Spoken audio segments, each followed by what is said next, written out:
Resusitasi dan pertolongan bayi baru lahir. Yang pertama, manajemen bayi baru lahir.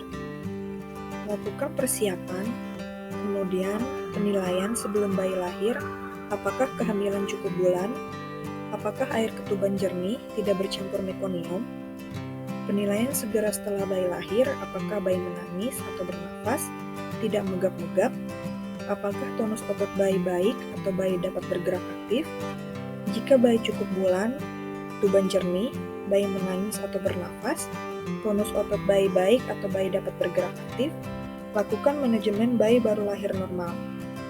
Jika bayi tidak cukup bulan, atau air ketuban bercampur mekonium, atau bayi megap-megap, atau tidak bernafas, dan tonus otot bayi tidak baik atau bayi lemas, lakukan manajemen bayi baru lahir dengan asfiksia.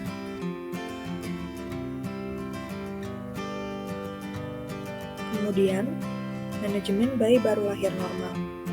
Dengan kriteria bayi cukup bulan, ketuban jernih, bayi menangis atau bernafas, tonus otot bayi baik atau bayi dapat bergerak aktif, lakukan asuhan bayi baru lahir, yaitu dengan menjaga bayi tetap hangat, isap lendir dari mulut dan hidung hanya jika perlu, kemudian keringkan, lakukan pemantauan tanda bahaya, klem, potong, dan ikat tali pusat tanpa membubuhi apapun kira-kira 2 menit setelah lahir, lakukan inisiasi menyusui dini, berikan suntikan vitamin K 1 mg intramuskular di paha kiri anterolateral setelah inisiasi menyusui dini.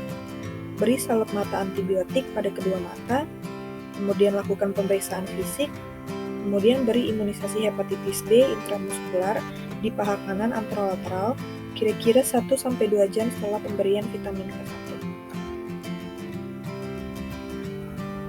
Kemudian, manajemen bayi baru lahir normal. Kemudian, manajemen bayi baru lahir dengan asfiksia, yaitu melakukan resusitasi. Lakukan penilaian pada bayi, apakah bayi bernafas atau menangis, apakah tonusnya baik.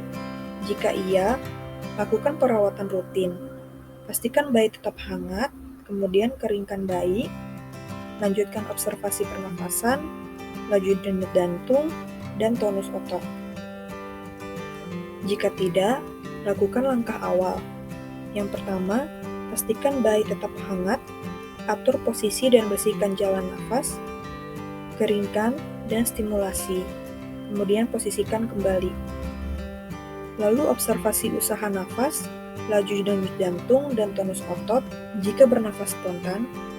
Dengan sianosis sentral persisten tanpa distres nafas, pertimbangkan suplementasi oksigen dengan pemantauan saturasi oksigen.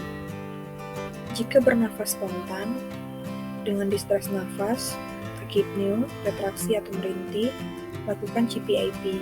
Jika gagal, pertimbangkan intubasi.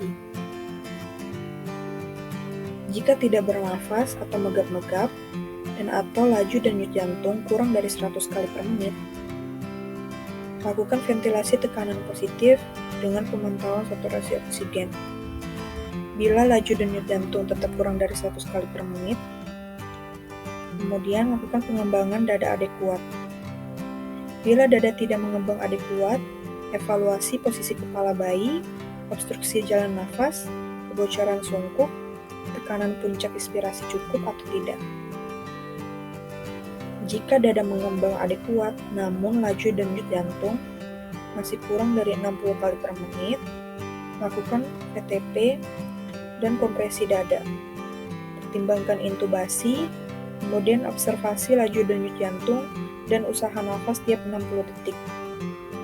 Jika laju denyut jantung tetap kurang dari 60 kali per menit, pertimbangkan pemberian obat dan cairan intravena.